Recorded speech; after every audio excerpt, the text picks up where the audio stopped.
The Map Designer. In the previous lesson, we searched for a place and saved that location. So where are we now? The Map Designer is open and Washtenaw Community College is on the screen. On the right side of the screen, the properties are open. Where are we going?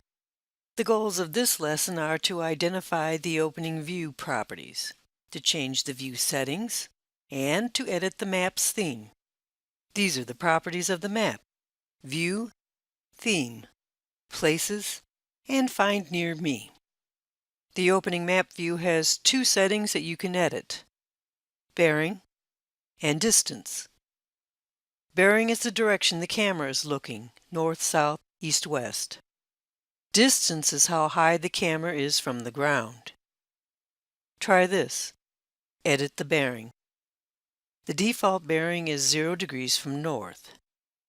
Type 60. When you click Enter, the opening view will rotate 60 degrees from north. Edit the distance to zoom out. The default distance is 1,300 meters from the surface. Type 1,500. When you click Enter, the opening view will zoom out. You can also zoom in. Type 400. When you click Enter, the opening view will zoom in closer to the map. The Map Designer has several themes that you can apply to your map. Themes change the colors, textures, and text formatting.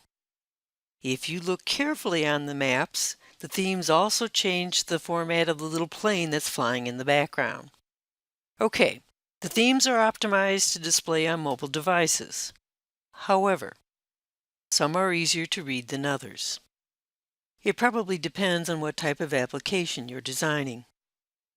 Well, this is a good place to take a break. In the next lesson, I'd like to introduce you to the Places Designer. I'm Elizabeth, and thank you for watching.